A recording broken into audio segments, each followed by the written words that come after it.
pledge allegiance to the flag of the United States of America and to the republic for which it stands, one nation, under God, indivisible, with liberty and justice for all. Thank you very much. Well, good morning, everyone. This is, I think this is our first all attended meeting since before COVID. Yeah. Wonderful to see everyone. It's good to see all these faces again. All right, well, let's jump right into it here today. Everyone had a chance to review the minutes. I'll look for a motion. I'll make a motion. Ed, do I have a second? Paul? All right, thank you. Any discussion? All in favor? Aye. Any opposed? All right, great, thank you. Let's jump right into our resolutions of the day. First one we got is the resolution authorizing a budgetary modification to the Department of Community Development, Tourism and Planning for Public Transportation Funds. Dave, do you want to? Yeah, so this is a new benefit that we've started to be able to access. Quite frankly, thanks to the discovery by our mobility management team, we're entitled to be able to claim the time that it takes us to manage our public transportation system and the funds that we get to operate that. So in the past, we've always just absorbed that into the department. Now we get reimbursed for that.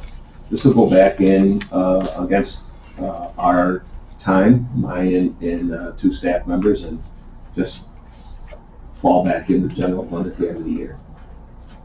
That's great. Thanks, Dave. And again, thanks to the folks that we brought on.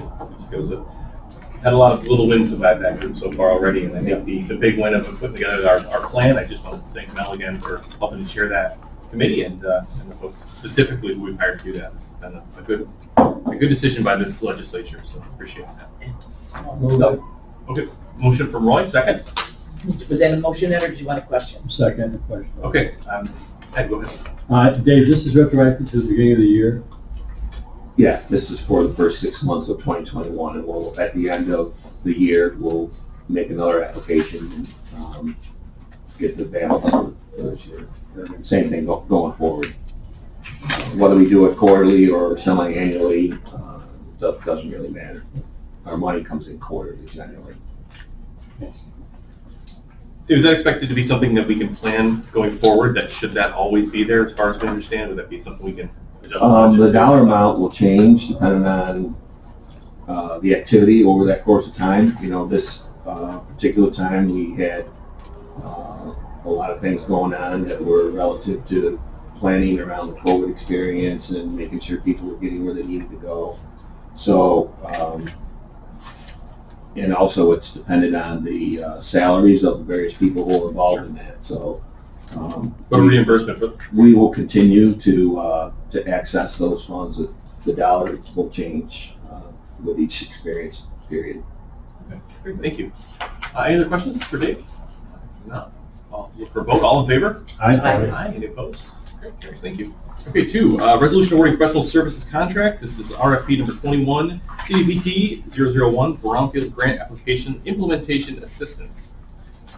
All right, Director Carpenter is here. Welcome. I don't know if you are here to speak to that RFP or if that would go through. I will, or Dave can. It doesn't matter.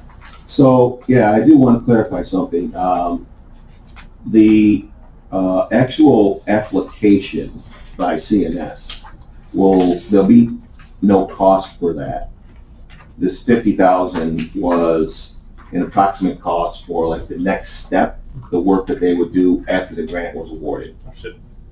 All right, well, let me look for a motion. I'll make the motion. Brandon, thank you. Do I have a second? I'll second. Thank you, Morris. And then for discussion, so Dave, can you just give us a little better understanding of exactly how the Brownfield grants work or what they'll be used for? Sure. So in the past, most of the Brownfield money that we've had has focused on what they call Brownfield Opportunity Areas, which is a program mostly run by New York State. And you have to go through a whole process to get an area designated and qualified as a Brownfield Opportunity Area, and there were specific benefits associated with properties within that geography. So our activity in the past has been limited to areas within the city of Fulton and the city of Oswego where those Brownfield Opportunity Areas were designated. We haven't been able to look at properties outside of there up until this point, and the grant that we're applying for will give us the opportunity to look at any qualifying property throughout the county. So this money will help to fund assessments, go in and do an analysis. Brownfield is a property that's either known to have some environmental concerns or presumed to have some environmental concerns. So you go in and you do an assessment to see if there's anything there and what would it take to clean it up. And then these funds would also provide an opportunity for us to make an application to get cleanup money when we find that it's necessary. There's not specifically cleanup money in here. It's more the exploration and clarification about whether properties been impacted or not. Great. That's awesome, Dave. I know we actually had quite a bit of in the city of Oswego, with the last Brownfield grant we had, there was, I think, almost $500,000 for cleanup work, remediation, some other things, studies that were done. I know it's really beneficial to a lot of those projects. So, Dave, is this something that is open to private folks in our districts? Is this something where we could maybe put out a call? Hey, do you think you have an issue? Is it only businesses? Is it only municipal land? Is there any specific requirements? I don't believe that there's any limitation on the assessments. Okay. Sometimes, depending on the source of the money, when you get to cleanup, there's some restrictions about how the property is going to be used and, Sure. and where the match is coming from. Specific, there's some cleanup money that's for municipal properties only. Okay. But there's also money for residential or commercial.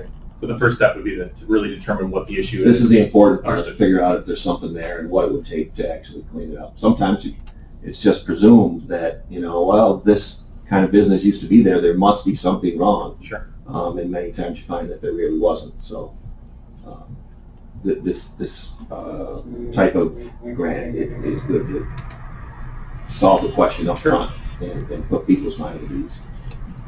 Great. Dave, on the back, Yep. we go over the application implementation assistance, and we have our evaluation rating. Mhm. I don't see any bid amounts. Is that because there isn't any yet? Yeah, so just like cost was one of the things that was in the analysis, and I think you guys provided that scoring metric. And there was, I think, CNS and another company who said, we're not going to charge to do the application to get the money. And so they got a higher score on that part of the evaluation. And then others had a specific price in there to say, we'll write the application for X. So they ended up with a lower score. But there was 4 different, Well, they had various amounts for Yeah. different, so it was hard to put it in a box, because if you do this, it'll cost this, if you do this, it'll cost this.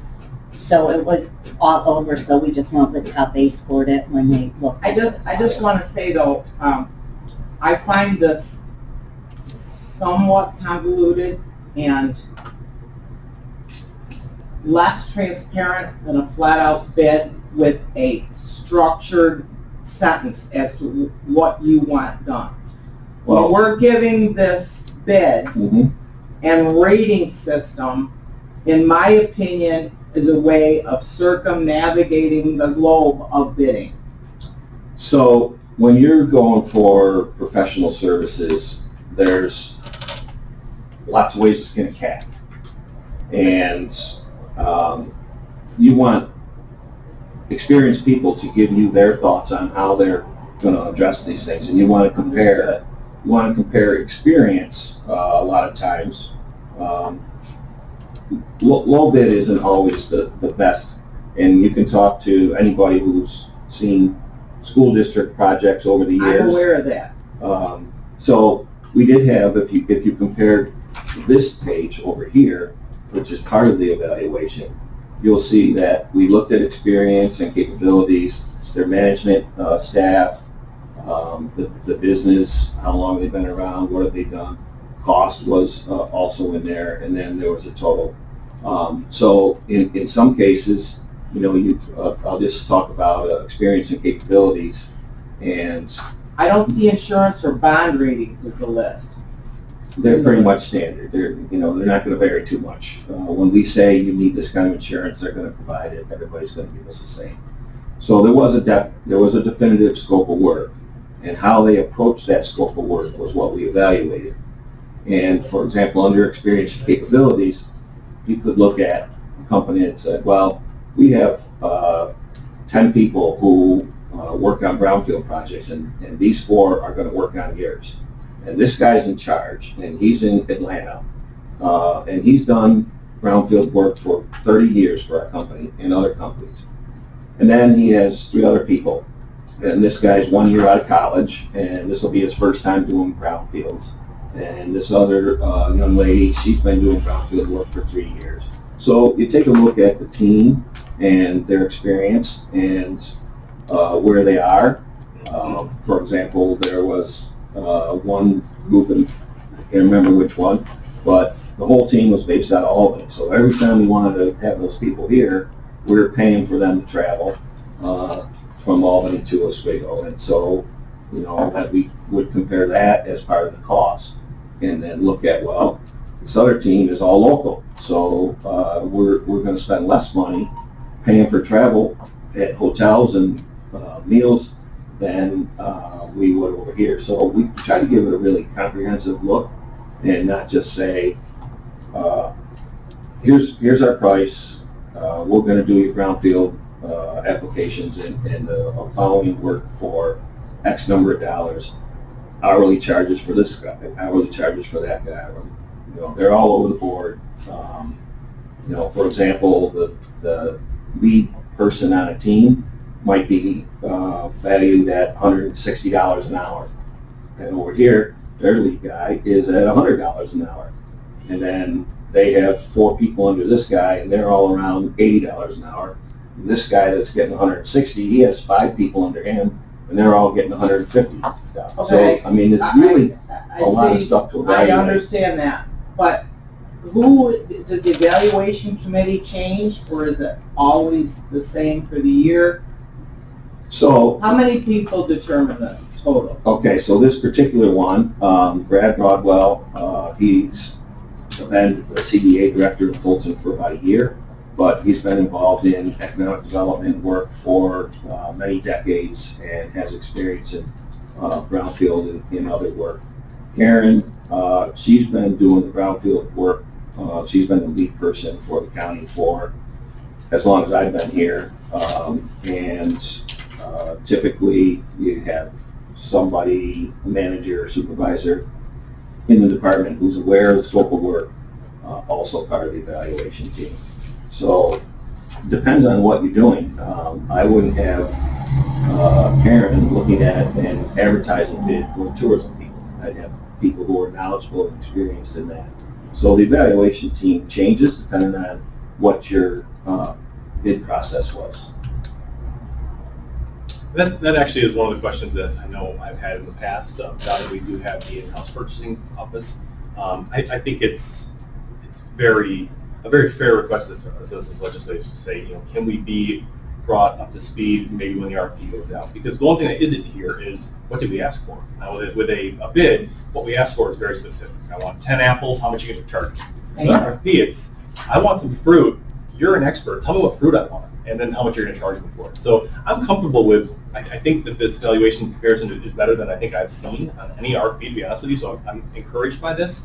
But I think it'd be okay for us to be abreast of what is going out and what has come back in. Now, I do understand there's some purchasing rules with RFPs, and obviously while we're in the evaluation phase, you got to be a little bit careful about who's seeing what when. But I think it's fair to either... We can give you a copy of the RFP at the time we give you the evaluation. Yep, I think that would be very helpful, even if maybe digitally. We've talked about this a little bit. But I think it's good for us to be, as legislators, to understand what we're asking for and then what each of these folks is providing. I think that this review team is excellent for this. but I think it is okay for us to at least maybe even be involved just as an email, if we're interested. And I know we've talked about this, historically, many legislators have not been interested in being part of the RFP or review team. And so if that's changed and either someone in this group would be interested in it, maybe just simply an email to purchasing or to the director. We should know when they're going out though. And I think there is, Dave, if I understand, there is there's an RFP, what's out, right? Didn't we have that on our website? Here's what's out on the Yes, street. they're all listed on the website. So actually, you could go on the website and look at any RFP you want. I mean, and we can give you, purchasing can give you all a list of the RFPs and bids as they go out. Okay, we can do that. So I think it'd be a good informational piece for all of us to kind of stay in the loop. So we can, and then you can just go on the website, the purchasing website, and look at anything. And thankfully, purchasing is back where it should be. And all the In our own addendums. best interest, That's yes. Right, and what Yes. happens too with RFPs, we get questions for clarifications, and we list all those on the website also. So we can give you what we have. So the other, first let me say, I can't speak on behalf of all my colleagues, but anytime any of you would like to be part of an evaluation team, I'd welcome another set of eyes to look at things. The other thing that should be understood is that once a bid or an RFP goes out, the communication between the county and everybody who's trying to get that work needs to be very tightly controlled. So you can't have people calling up and saying, "Hey Dave, I'm reading this and I'm wondering, what do you mean on page 4, section 3? I can't answer that question, right? They have to get a hold of Holly, ask Holly the question, and then Holly comes to us and says, we've had an inquiry about this. Can you define it better? So then we'll give Holly a response, and Holly will post it on the web for anybody to be able to see it and get the same answer. It's very problematic to have lots of people talking to various potential bidders and giving different answers or information that could influence one potential bidder and give them a benefit over others. So I think that would just be information that need to be shared with whichever legislators are interested in being part of it. I have full confidence that every one of my colleagues would be more than willing to abide by the rules of.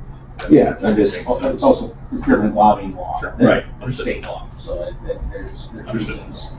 All right. And certainly, there's companies that you think should be added to bid solicitation lists in the county. That can be done, but once the bid is out. Well, we just advertised for a request for qualifications for a list because it went by the wayside when purchasing moved to Onondaga.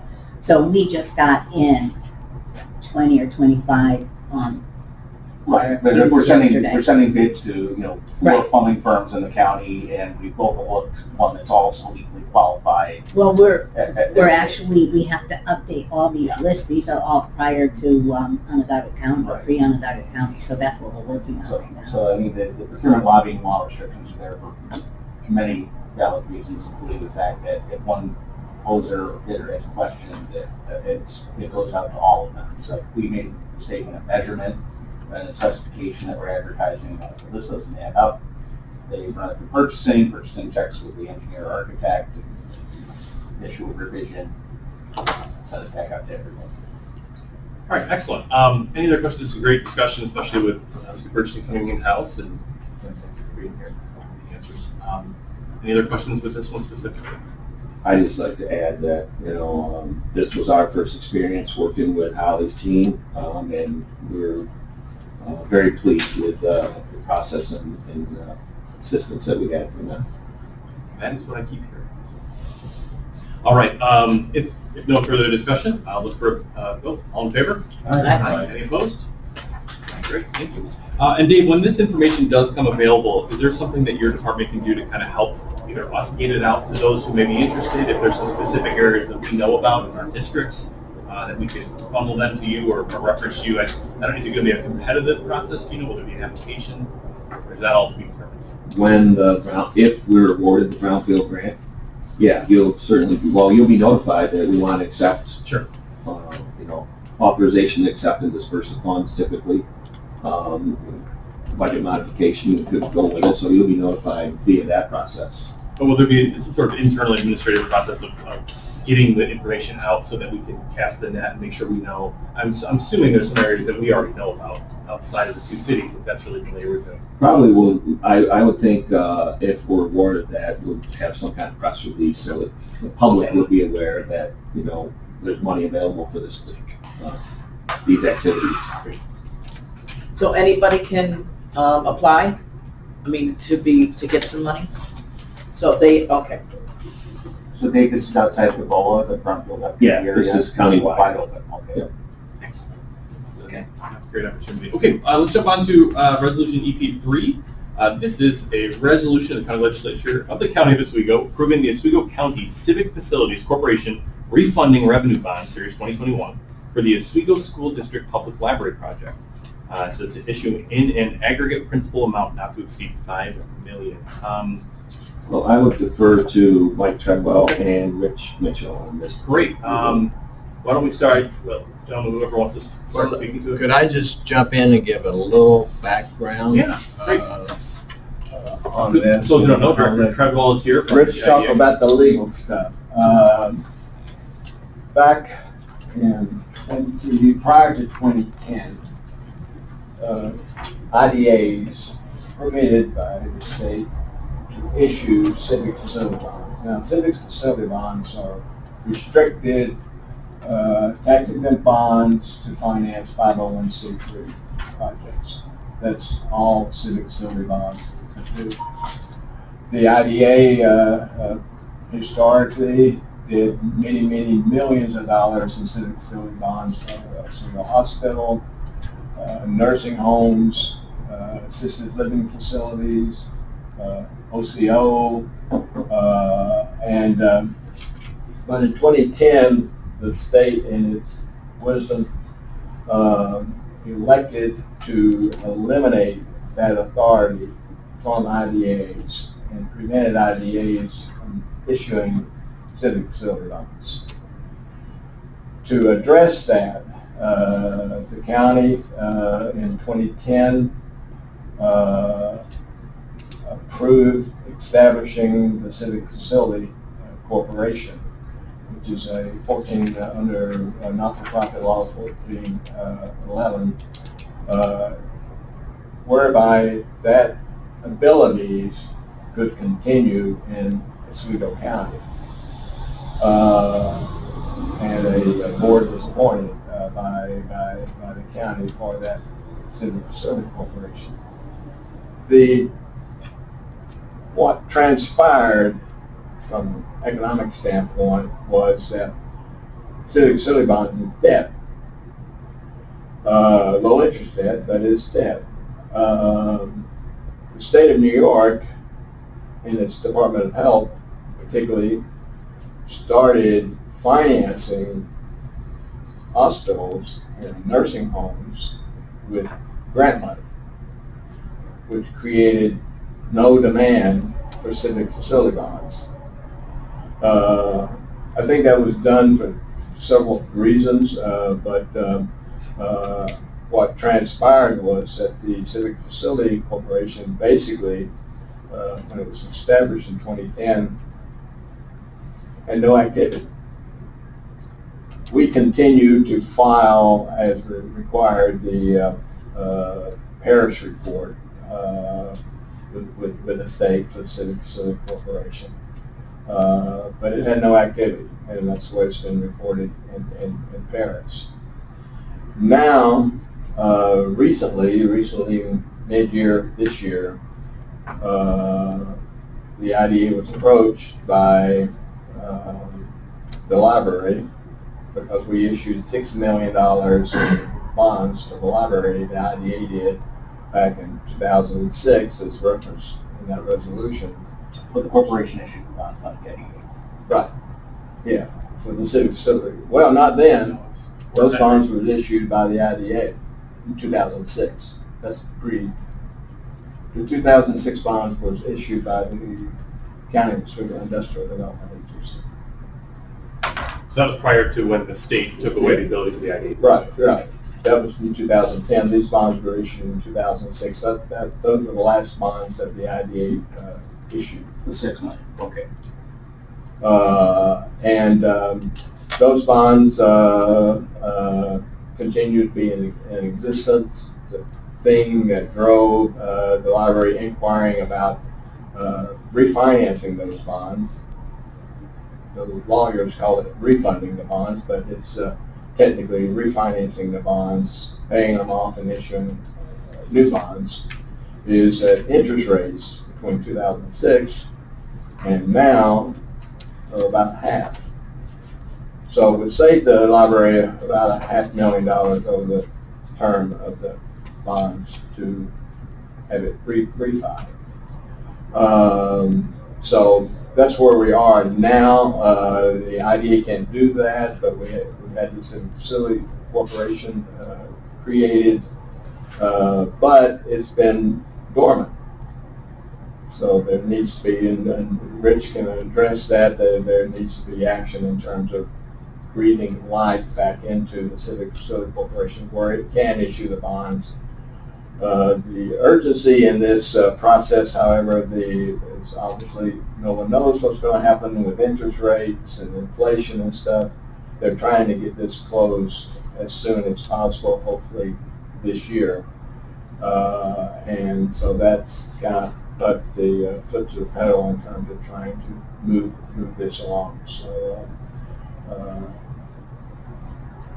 I didn't want to look at the corporation because I thought we had some prior authorization through the legislature for the corporation to issue bonds.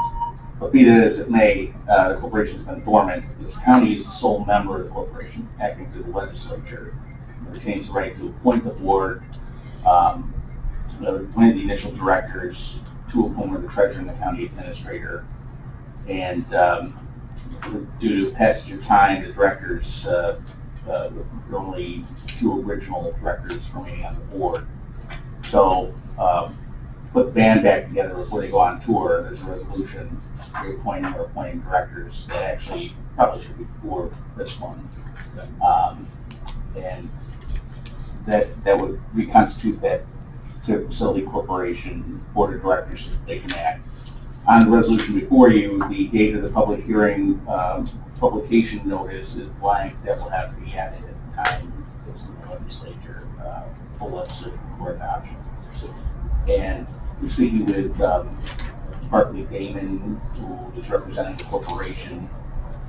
Bonching King, I guess, is representing the library. And his bond counsel. There's no infirmity in passing the appointment resolution and this resolution at the same time. So in order to lock in the rate, the corporation will have to have a meeting. So you need to have the board back together.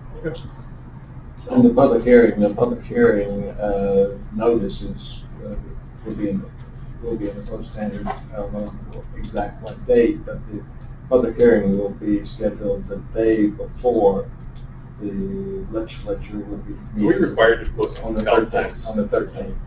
What? It says post standard here, but I thought we were required to use bell times since this is our paper. I don't know what papers the corporation's adopted. Normally it would be Okay. published in our official newspapers. That is an excellent point. Normally it should be published. I don't know what the IRS code requires, if this is general publication or not. The important thing to know is that these bonds are not backed by the full faith and credit of the county of Oswego and its taxpayers. They're not debt of the county of Oswego. It's similar in its existence to the Tobacco Corporation, which is also a local development corporation. Those bonds are completely separate from the county of Oswego's debt and ledger as well. The state constitution requires on municipal revenue bonds or general debt bonds that the county pledges full faith and credit and pay those obligations before you pay anything else. These certainly one would expect would be paid, but they're not of the same the genre as general bonds in the county, and they're not county debt. So No liability to the county. without recourse to the county. got it correct. To address the public hearing notice is a TEFRA public hearing, which is a federal requirement of the bonds are tax exempt. So, Yeah, the question is whether it should be in our official newspapers or not, but I don't know what papers corporations have. So that's a question for fund council, not for. Great. Well, let me look for. We'll still do this order then, Rich. Would you recommend we still? I mean, for purposes I'll of- move number 4 Okay. and number 3 together So, in that order. okay. All right. So I have a motion for 4. Do I have a second for 3 or for 4? Morris, thank you. And I guess a motion for 3 as well. Do I have a second for 3? Paul, thank you. All right. Excellent. So I guess any discussion on either of these? I appreciate Treadwell and Rich giving us a summary of that. I think we all understand what's going on here. Does anybody have any questions about the clarification? Again, it's not our debt. They have about $5 million left to pay down. Is that why it's a reduced amount compared to the 6? That No, actually, we just officially got their application with the numbers in it. The balance of the debt is in the neighborhood of about 3.5 million. They put the cap in it just in case there needs to be some things modified and changed at 5 million. The bonds that would be issued, there are 2 sets of bonds being issued. One set would be taxable bonds. That's to cover things that are not eligible for the tax exempt bonds, like some legal fees and some things of that nature. Of $175,000, and the rest would be the bonds to retire the existing debt. Does that mean that, Mike, that they can draw? I don't apologize. I don't know a lot about this, but if they only owe about 375 and they're taking out 5, does it act like a line of credit where they can utilize It's it? not to exceed. Right. The authorization's not to exceed that. Yeah, but I didn't know there were taxable bonds as well, because this is also going to be tax exempt, so they're For the going to capital public hearing, it is. but they're going to other markets for the taxable bonds. Yeah, they'll put a place that would probably be the same entity that acquires the bonds. And then it's a school district library. Yeah. Then I seem to recall when we first visited this in 2010 that Murray Gould came back to the legislature on behalf of the library, and we increased the authorization. The county did. I don't know if it was 2.6 or above 6, but I think but in any event, if they're only borrowing 5 at this point. Because I remember the project had some unanticipated expense. Oh, it did. Yeah. That was significantly under budget.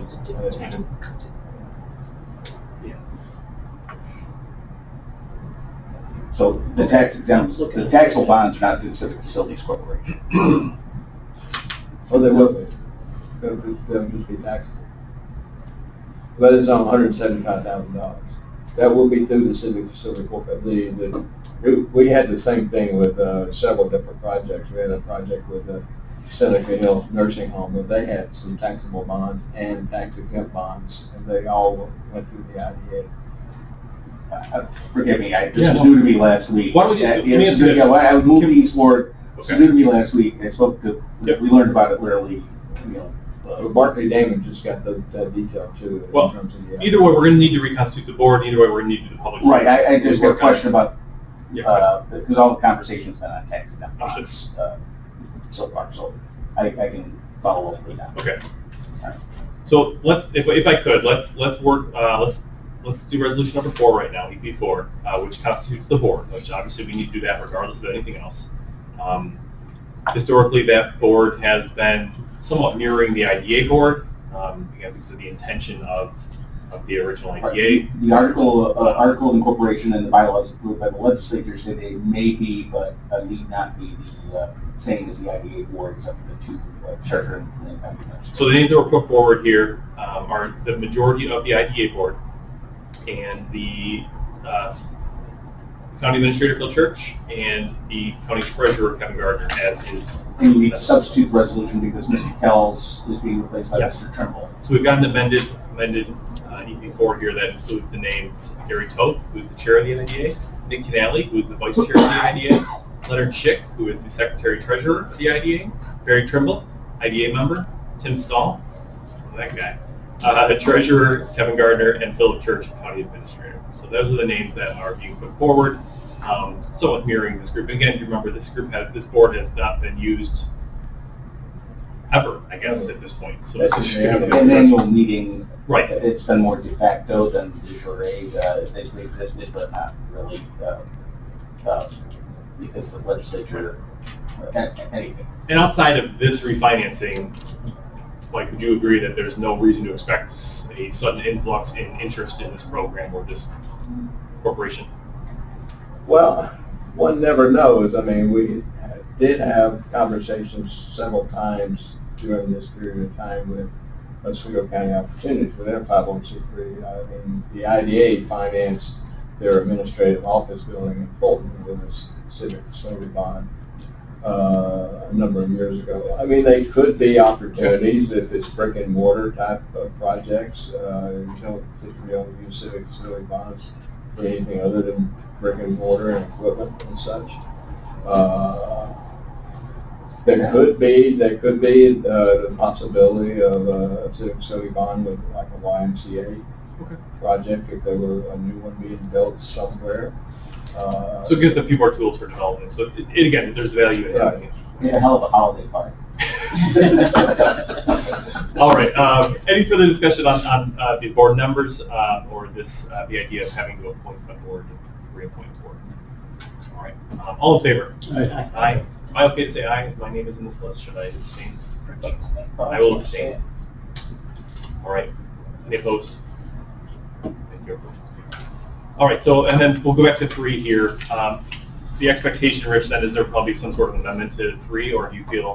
You'll need an amendment 3 to include the date of the publication for the hearing notice. And we can get that before the meeting. We'll just plug that in and amend it on the floor.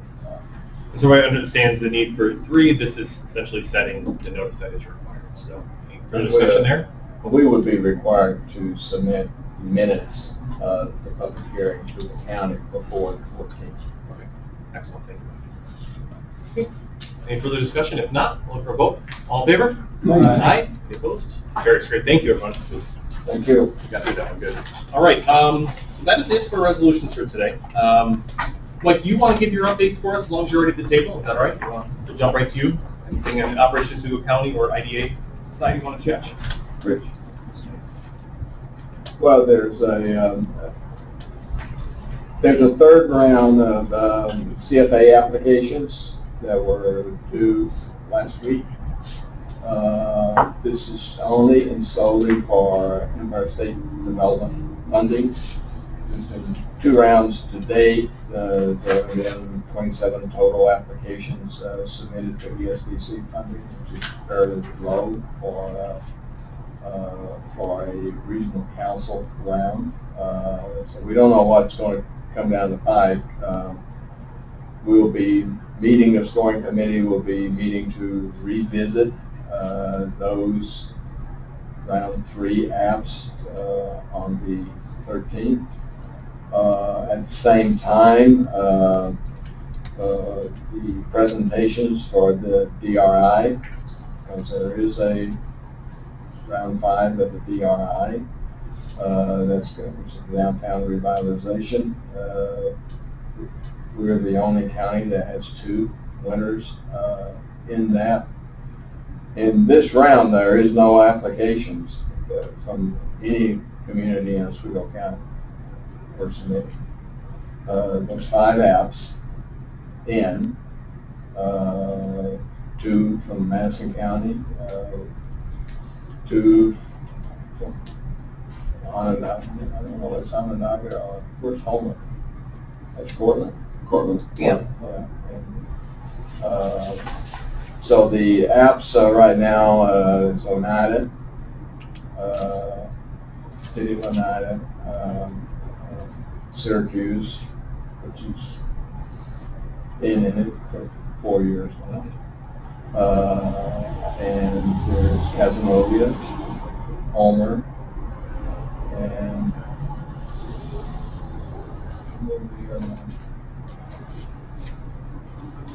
somebody from Malvern, years ago. Village of Phoenix did not get in with the They trend. didn't submit. I'm surprised that they didn't, but they did not submit an application. What was the deadline for that? Huh? What was the deadline? Was it July? I got it noted. It was,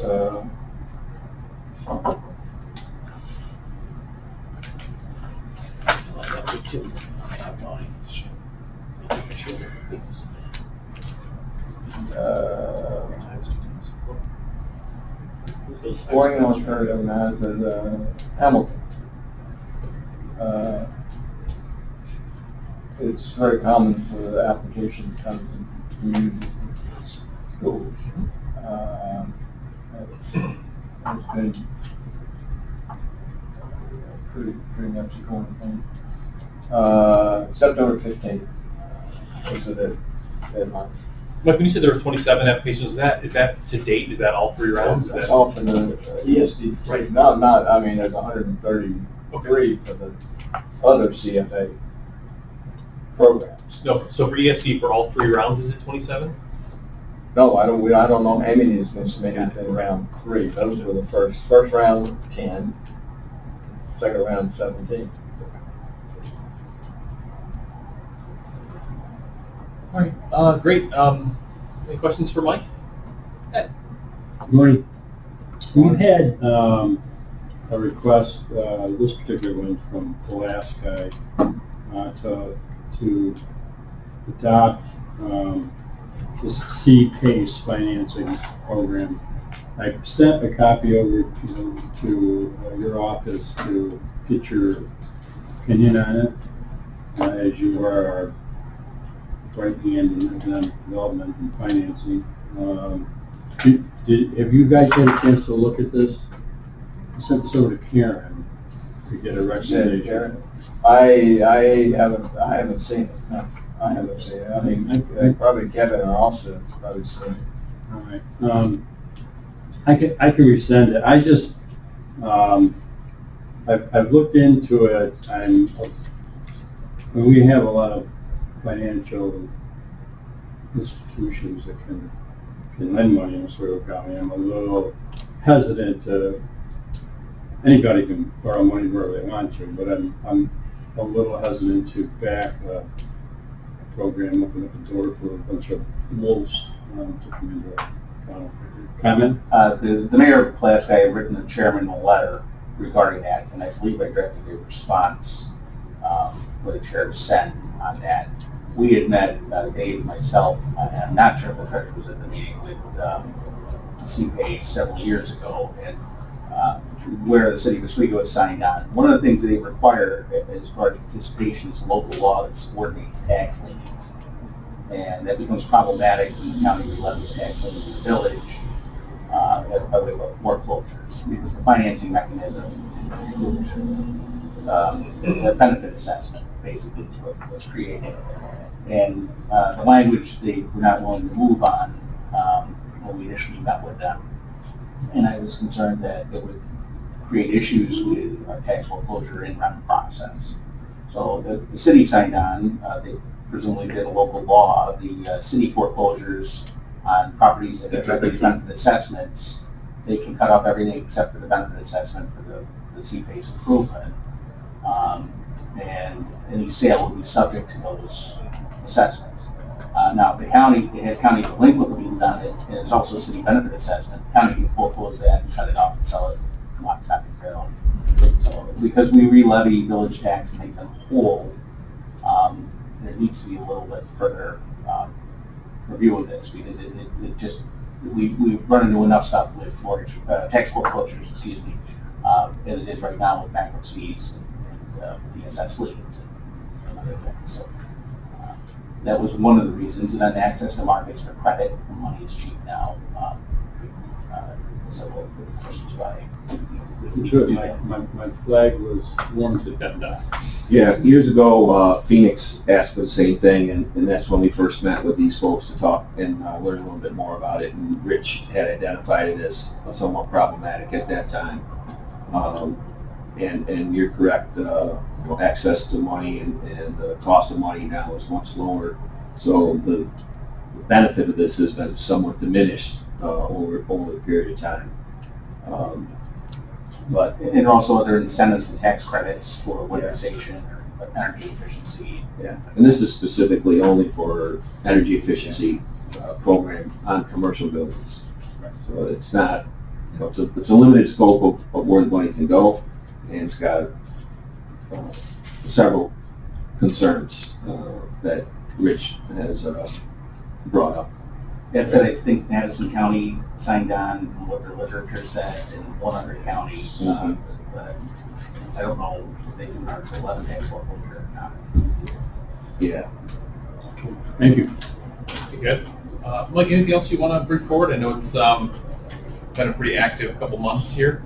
Anything else that you want to update the committee on?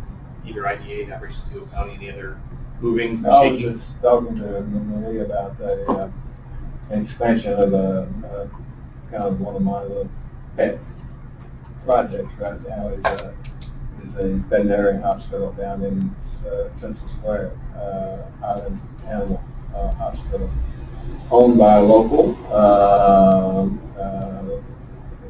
Everybody, I'm sure, knows Tracy Hawthorne. Tracy's daughter is a vet, and they bought an existing animal hospital in Central Square that's been around for about 20 years. The lady ran it, retired, sold it, they bought it. It's about a 3,000 square foot animal hospital. They moved in. They're planning a 7,200 square foot expansion, building a new freestanding building. It's amazing how many people animal hospitals employ. They employ about 14 now. They're going to double that with the expansion. It's about a $2.5 million expansion project. But they are following the trend for humans. They're developing and will have a very close focus on urgent care. And I don't know, I mean, what they tell me, anyway, the urgent care places are almost impossible. They're far away, and the time you get your animal there, the They're animal is super expensive. Syracuse is. Well, I mean, you need an MRI, you need CT, you need imaging, you need some serious equipment. Yeah. To do it right. Yeah. But they're max. Yeah. And equine is disappearing virtually from when we were very, very active. I mean, you could ship into 5 premium vets. That's down to nobody right now. I dare say I go to, Cornell for imaging, but for actual work, I go to Philadelphia at this point. So it's really dried out. And there's a huge demand. And veterinarian Dr. Ali, she is focused on wanting to incorporate that as part, not initially, not in step phase 1. It's the urgent care is the priority right now, but phase 2 would be larger animals. So that's something severely lacking in the area. It's a very exciting project, so I'm excited to have that in our county. Obviously, we all know the demand, and there's not much that's important to us. It's our pets. Like, is it the first ER in our county? I think it might be. Yeah, it is. Yeah. It's great. Great. So thank you for bringing that forward.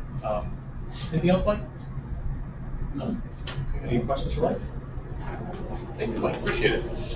All right, let's go to the Happy Valley Road improvements. Joe, is that something you're speaking to? So that I think that it's on the infrastructure committee agenda as well, and it's I think it's a decision that they'll end up having to make. Essentially, it's in short, it was just a request that came in from the town of town of Williamstown to do some improvements on a road which will impact our properties in a very minor way. Happy to go into more details, but I think it's on the agenda to get approved. Discussed and hopefully approved. My understanding is just I did talk to the local legislator. He's in support of it. My understanding is they're looking to clean it up at no cost to the county, and they are asking to be able to remove the trees for their local burning. My understanding is the trees and branches that are removed have real no value, but they're going to use it to heat their barn. Is my understanding? Is that Absolutely. So they'll do all the work, do the cutting, the removal. Those trees will go to them as long as the committee does approve that, which they're very low value trees, all firewood or pulpwood trees. Those will go to them. They'll install some ditches. They will also, regrade the road, and also they're just looking to move what are essentially very steep slopes. Remove those banks, install ditching, and just facilitate some drainage because they're getting some pretty serious erosion annually there, and it's just two major parts of the road that happen to be an issue. And we'll work with them in one of those sections. There's a permit could be a permit to be had, or at least some work with the Army Corps, and we'll certainly take care of working with them on that. Thank you, Joe. Appreciate that. Absolutely. Do we have any questions for Joe on that? Again, we don't have, that doesn't go through this committee as it is a intergovernmental agreement of some sort, so. It was mainly, just giving, they have an obligation to maintain their roads as a county, and, but it's mainly just giving a little way, somebody that has authority, so we understood the committee. Great, okay. So let's, Joe, you want to come up, Joe, and you can give us a little update on Absolutely. salt water? Thank you. Definitely been a busy year for us. I'll just go through some of the main highlights for 2021 here. So I think one of the big increases that we saw was technical assistance, and I think for a while we just said, well, it's certainly pretty busy here. A lot of people calling, that sort of thing. But I started running the numbers on that just to see, what was happening, and so I kind of went back about 5 years, and I think we've seen an increase in this throughout this, last 5-year period. In 2016, we had 280 assists, which is technical assists. That includes our giant hogweed program, each landowner we work with, agricultural assessments, and then all of the other assists that have to do with municipalities coming to us for water quality issues, forestry, invasive species, whatever the case may be. Could be any department in the county, could be any landowner within the county, state agencies, federal agencies, requests for presentations, things like that. Some of them involve a half an hour or an hour of work. Some involve hundreds of hours of work. So there's really no to put a number to that in hours is obviously a lot more than 280. It's an entire year of work really, but. So that has increased now, just as of, I think it was August 27th, as we took the last numbers, and had maybe some more numbers for next month to share.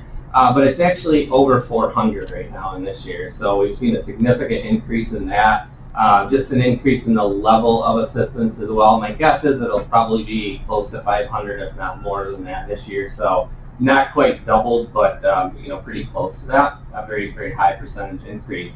And I think those levels have really, assistance have increased. We've gotten a lot of referrals from the DEC to go out, be boots on the ground, and take a look at potential projects that landowners would like to see or would like to do on their property. In Oswego County, it's pretty difficult to avoid a wetland, so there's a lot of wetland issues, lots of permitting issues that we've worked with and tried to work with the different agencies virtually on site, that sort of thing, and even Army Corps and their regulations are obviously pretty stringent as well. So we've seen more of that, trying to get the various agencies involved and and coordinate it. So we've several landowners have just taken it to that next level. We've also had even one of the where a lot of time has been spent was with a recreational trail club, a snowmobile club. We actually worked with them to get a bridge installed in the town of Skrupel, which that was about a 5-month process, several submissions and resubmissions of data and drawings and things like that to get to get this approved. There was a bridge, there was some erosion control, some gravel, things like that, all sorts of materials. So we helped with that design, that permit process. So that was successful, albeit certainly a long time to get, but that's sort of what happens. They do take a while to get that. So a few more highlights in the realm of forestry. We did, with the help of Dave's office, we were able to redesign our reforestation signs. So nice bright orange signs, black lettering, updated after many years, and obviously they do fall down or removed or shot or what otherwise vandalized. So we did we put more than 500 signs up, concentrated on roadside. In the next year or so, we'll get more ordered and get more put up on the boundary lines and things like that. Boundaries were maintained this year, as many as we possibly could get to. And then same with forestry too. A lot of those assists that we do have are a lot of them are forestry. It can be all sorts of things, invasive ag, that sort of thing, as mentioned before. But again, with the forestry, we helped out 6 landowners with developing forest management plans, and those will be nearly completed. Will be done by the end of the year. So that's on several hundred acres that the landowner does get a nice document that guides their management decisions. They're not obligated to it, but we obviously do hope they do follow it as closely as possible. It has water quality issues in there, invasive species, many different soils, wildlife, things of that nature, and obviously the timber management. And they do get a great document with colorful maps, things of that nature. So that does help them out on their management, and then obviously gives them access to some of the federal forestry funding. So we do assist with that as well. Joe, is there any charge for that to those? For the forest management plans, no, those are free of charge right now to the landowner, and our time is just paid for through some state funding that we have to have. That's great. And through the partnership with this legislature. Absolutely.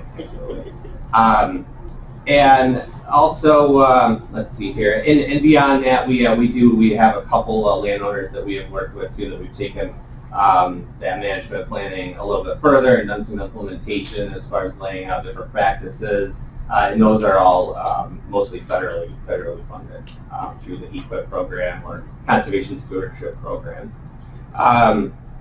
Just a few more things too, and I'm just going to dive in just really briefly the invasive species part of things.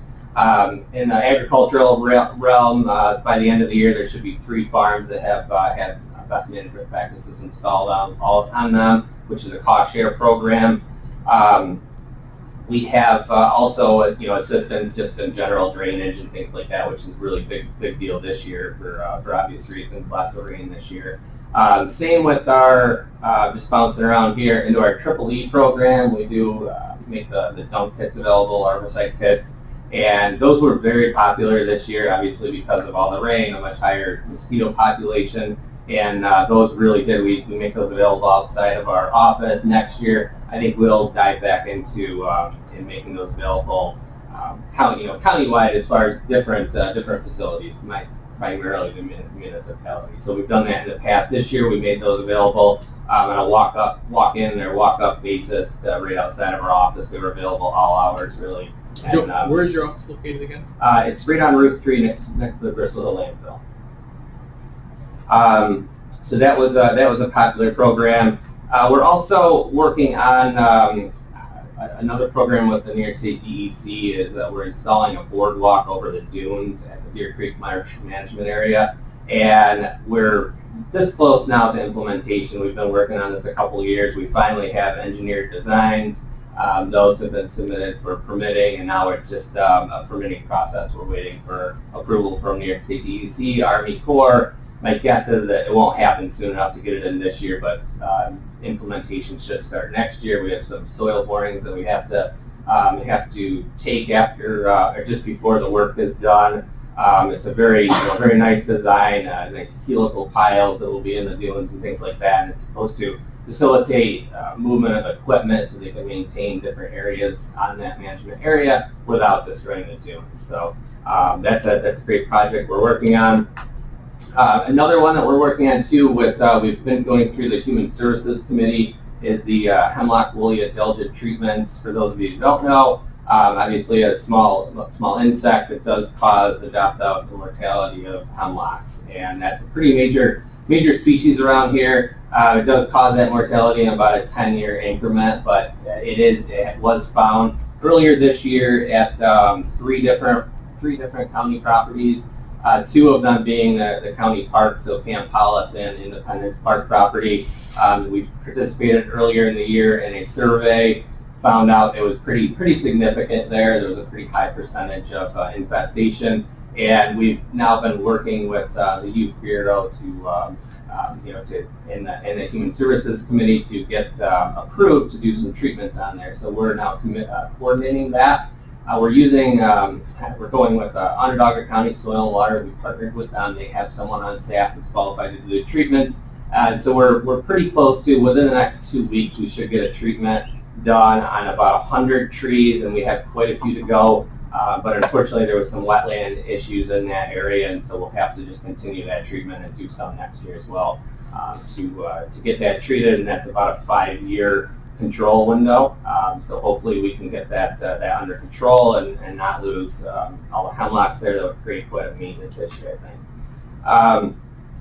Also, certainly lots of other things that we've been busy with. Submitted a few major grant applications. One was for the village of Pulaski for a drainage study.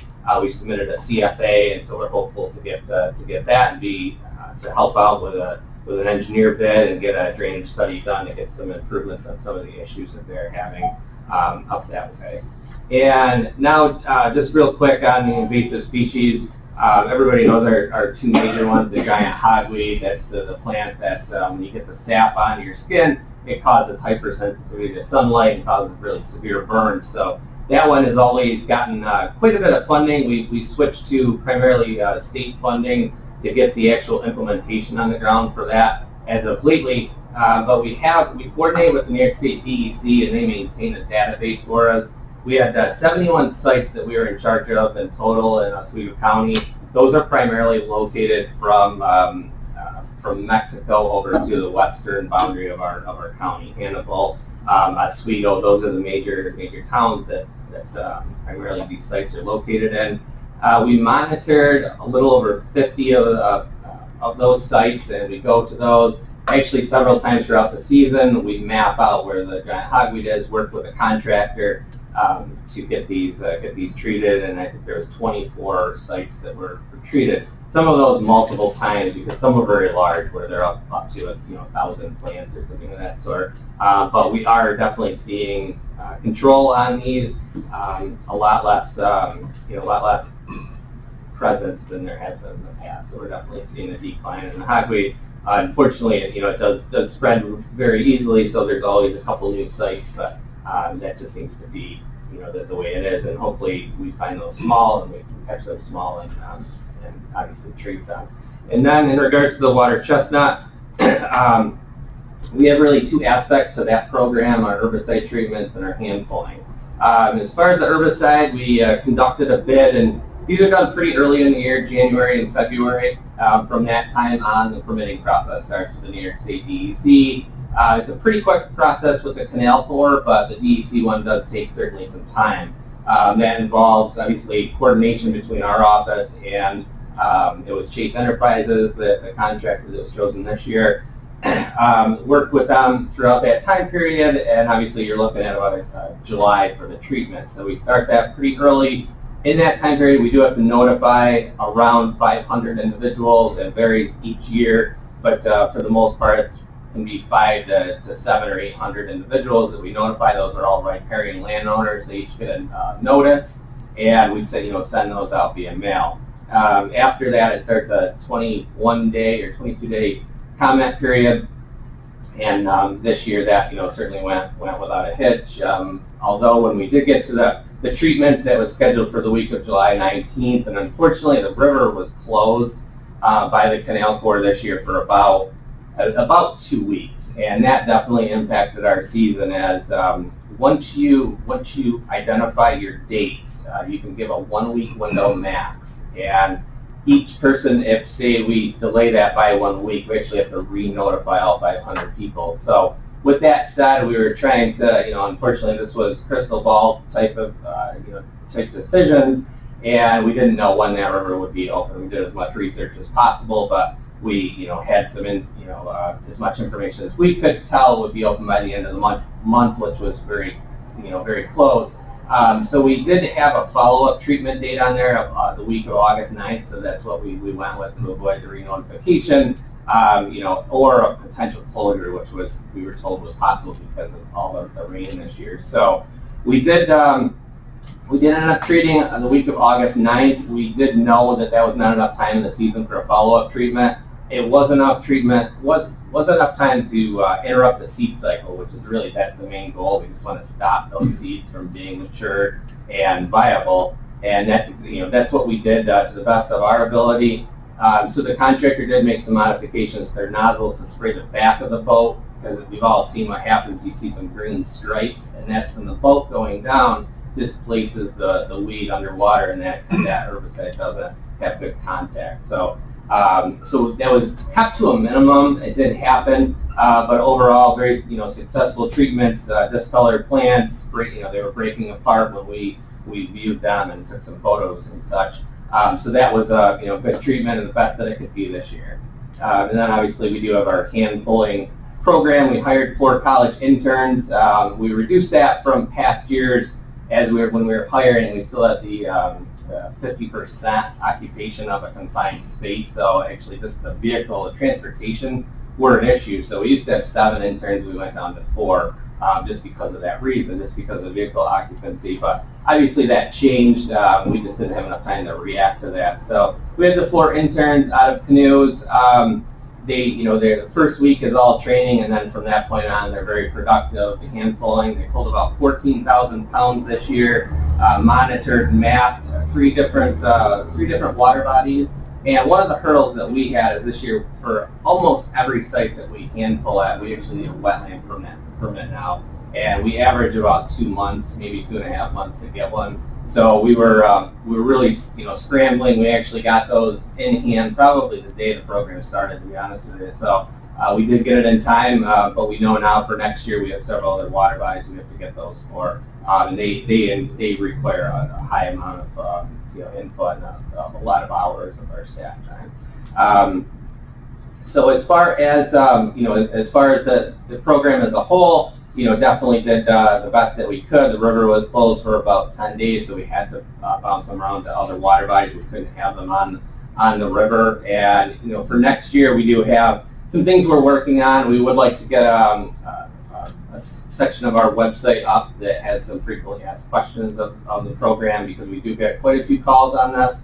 And we're also discussing perhaps using harvesting in very specific locations next year, and then maybe going to boats instead of the canoes, which obviously is a bigger expense, but I think the output would be a lot more. We could probably double or even triple the amount that we're pulling. But it's really just that coverage of the geographic locations that we weren't able to necessarily get to everywhere, but we got the most locations we could get, and that certainly it's the best that can be done. Joe, I gotta tell you, I've been going to this committee for at least a few years that I've been here, and I'd always love to hear all the work that you guys do there. I mean, what a huge, comprehensive list of work that you guys do, and you only have, 20, 30 employees? How many total? Just a few less than that. We only have 4 total. 4, okay. Interview. I gotta tell you, I always appreciate, I'm blown away by the amount of work that you guys do out there, so thank you. I really appreciate it. Absolutely. Questions, Ed? Yeah, the Plasky project, is that the County Route 5 Lake Street project? Yes.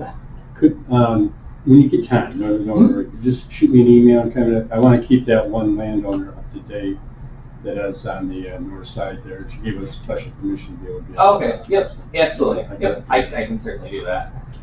And with the increase in calls and delays from DEC and everything else, which makes things run inefficient, the state's used to that, but how are you doing budget-wise? Do you feel your budget's being stressed this year? I do. I think that we do have on staff. We have another individual we have hired as a seasonal employee, and obviously that comes with the benefit of how you can compensate that individual. But I think we are at a turning point where we need to perhaps make that person full time. And I think it's a great time for us to do that. We're seeing this, certainly an increase in work, and I don't see it for us. We don't see it going anywhere. And yeah, absolutely. I think certainly an increase in some capacity would be a great benefit to us and the residents of the county. Well, in appreciation of what your department does, I will help support you during the budget process. We get some conversations going. Thank you. I appreciate that. Of course. Yeah, they do tremendous work and do a great job. Lake Mianawan, of course, is still in discussions, and we've talked a little bit about that. But there's a lot of projects, like the inlet at Sandy Pond. I know the bird can be picked up and moved, but why isn't it? And the fact we can't get that canal, we didn't get that canal open this year, did we? I'm not probably up to speed as much as I should be on that, but I do know there is certainly some delays on that because of the Clover, and I can get you more information from the DEC. I don't know. I know they have windows. I'm assuming you get past the breeding season, past the nesting season, and then that can open it up. But I'm not sure where funding is at. I know now there's a couple different agencies. There's the Dune Coalition is playing a role in that. I think there's another. From what I know, there's maybe a consulting firm assisting as well in the town of Sandy Creek. So there's a lot of major players in that, and we're not right into the thick of things with that, but I can certainly get some more information and get back to you on that. Thanks, Jim. Absolutely. I've heard that the bird did move, Yes. and they were able to act. You sent her out there and she did? I don't know. I think somebody's shooting the bird. I'm not quite sure. Worried. Thank you for what you do. I do everything you say, inject trees, everything. What is the chemical you're dispersing on the plants? On which one's the water chestnut? The water chestnut. It's called Clear Gas. The Amazomox is the active ingredient. So it's not for aquatic herbicide application. Does it kill other things other than the plant? It's pretty targeted because of the way that it acts. It needs that contact to the exposed plant. So in fact, that's why we have the shortest window that you can ever have with a plant. Is a lot of we've gotten some complaint calls that say, well, you need to spray earlier, things like that. And you really can't. You need what's called a closed canopy, right? So this plant intertwines with this plant, and you need that high amount of visible vegetative surface and a nice surface area to work with. And essentially, most of these are almost like spraying a mat, so there's very little of that that's even getting to the bottom.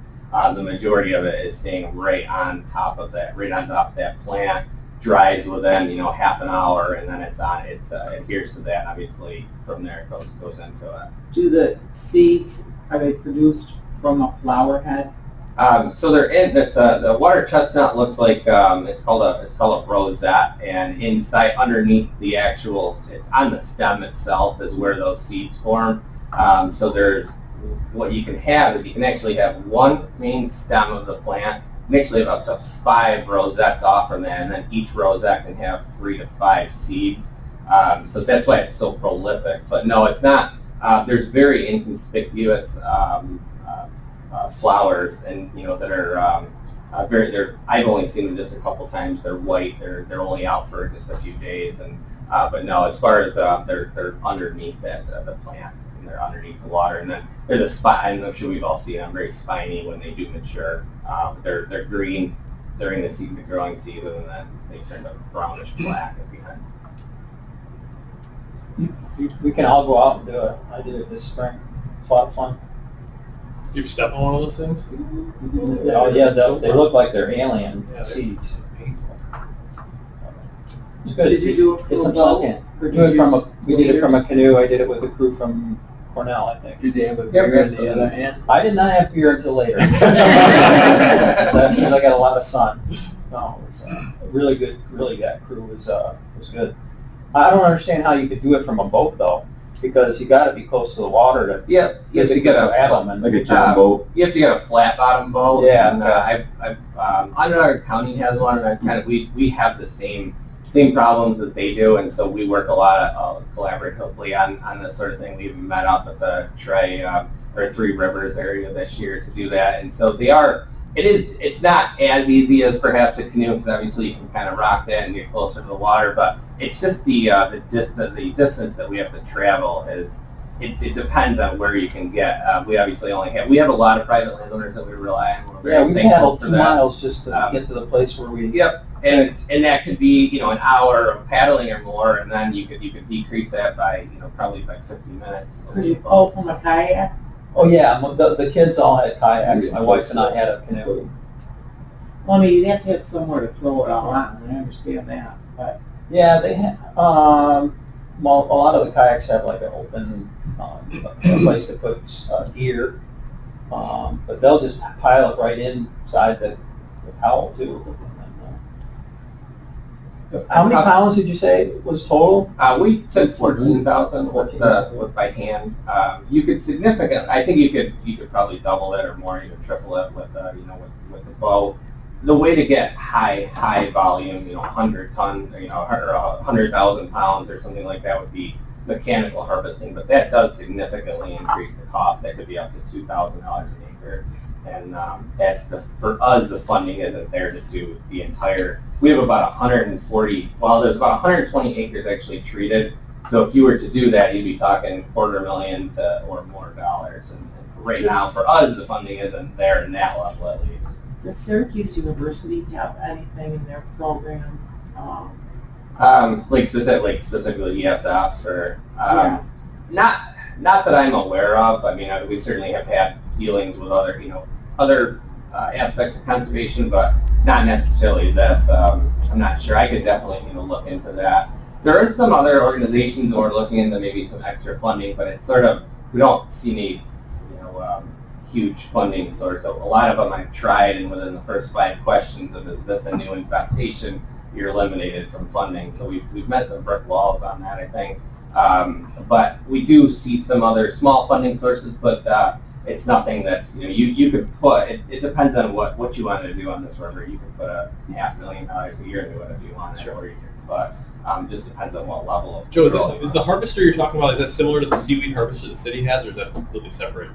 I'm assuming it's similar. It's basically because they can harvest anything. It doesn't have to be specifically water chestnut. So yeah, absolutely. It's usually a small. Doesn't look like your recreational boat or anything like that, and it has cutter heads, and those go under the water down to a foot to down to like 5 feet. I Or was just something wondering like if that. there's potential there to partner with the city of Oswego to utilize their boat. I mean, it sits. Oh, okay. A lot of times it's right there in the marina. Okay, So it's something we're I've heard talking it. about. I've never talked with them, but yeah, I could certainly just look a into thought. that. Absolutely. Good idea. And I like the discussion about the flat bottom boats. We all know they make the rocking world go around. So, it's terrible. Anything else for Joe? I just want to say that I meet, because I'm on the Soil and Water Board, and I meet every month with Joe, and it's amazing the amount of work that they do. And I've mentioned this before too, and Joe agrees, is that I think COVID really has brought a lot of attention to people staying home, and now they're finding I can do this and do that. So the increase, I see that increase staying. So obviously they need more money to be able to accommodate the increase. And I love it that more people are realizing the services that Oswego County provides, and with soil and water. So we'll be looking for you. Thank you. Appreciate it. Thank you, Joe. All right, David. Just pat him on the back one more time. I can say that Joe never turns down a request from anybody, including county department heads. And I asked him to do a little work with one of the snowmobile clubs who have been looking at some trail issues. And I got back from him a report that you would have thought you hired some professional engineering firm to prepare for you. He just doesn't, it's quality work. It's a lot of work he does. It's quality work, and I'm glad that you folks are recognizing that. I'm happy to hear that. Thanks, David. All right. So thank you, Joe. Appreciate it. Joe, or Dave, we want to jump over to you for kind of close us out here? Yeah, so I asked Rich to stay for a couple minutes because I did have a couple of things that might require some input from him. One thing that came in late, and this has support from the snowmobile clubs. If you recall, last year the DEC decided that they were going to, as part of their deer management process, they were going to extend deer hunting season for the week between Christmas and New Year's. Well, now this year they're deciding that they don't really need that as much as part of their management process, and they're allowing counties the opportunity to opt out of that. If you recall, we opposed the extension when they proposed it last year, and this came in late September, and we have until November 14th to opt out of that. So I bring it to you for your discussion and consideration, whether I know it would be very much appreciated by the snowmobile clubs, because that's right in the beginning of their season. And I would recommend for your consideration that Oswego County opt out of that extra week of deer hunting. It's your call, what you'd like to do, and if you decide you'd like to, then work with Rich to prepare the appropriate resolution. It's November, so we could do that at our November.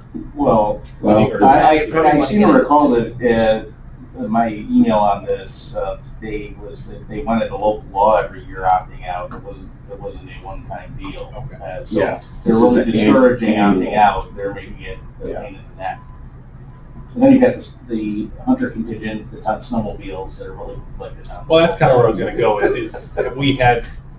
we have a letter of recommendation from? I mean, obviously, snowmobiling is important in Oswego County. We understand that, but hunting is also very important. Have we had a discussion with those folks? Where do they stand?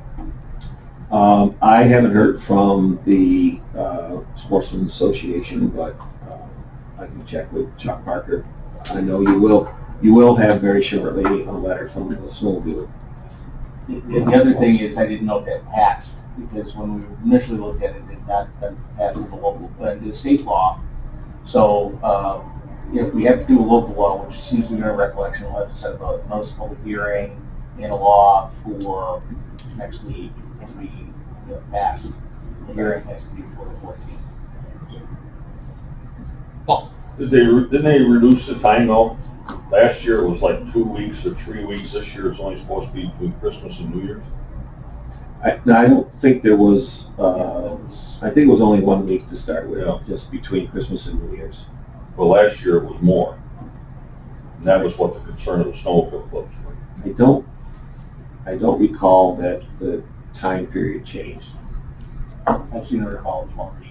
Yeah, I thought it was 1 week last year I wasn't too. prepared to speak to that today. Yes, Right. I'm not positive, but So do we have time? So you're saying we don't have time to put this on next month's agenda? You would need to, We'll need a you would need to get a local law draft Yeah. and a public hearing notice, and then you have a special meeting for the legislature or waive the rules and put it on. So I've not done anything in that respect. I would definitely feel more comfortable having discussions with both entities Yeah, before we were to pass anything here. And I'm going to open up the floor if anyone has any other suggestions or recommendations. I think they'd look at us for a recommendation. I'm a hunter, not a snowmobiler, but that being said, there's a tremendous amount of time and opportunity for hunting between bow hunting, muzzle loading. And we've opened it up to 12-year-olds out there that want to go. I would be in favor of closing the extra week of hunting. the other thing that's going on this year is there's, I can't tell you the exact name of it, but there's a disease that's very prevalent within. Midge bites them, and they have a hemorrhagic reaction. Yeah, and It's really bad. yeah. So the amount of deer that are out there is significantly diminished as well. We're hearing landowners that finding half a dozen It's really bad. in close proximity to each other. Skeletal. Yeah. So I don't think that the impact on the deer take during that week would be pretty minimal.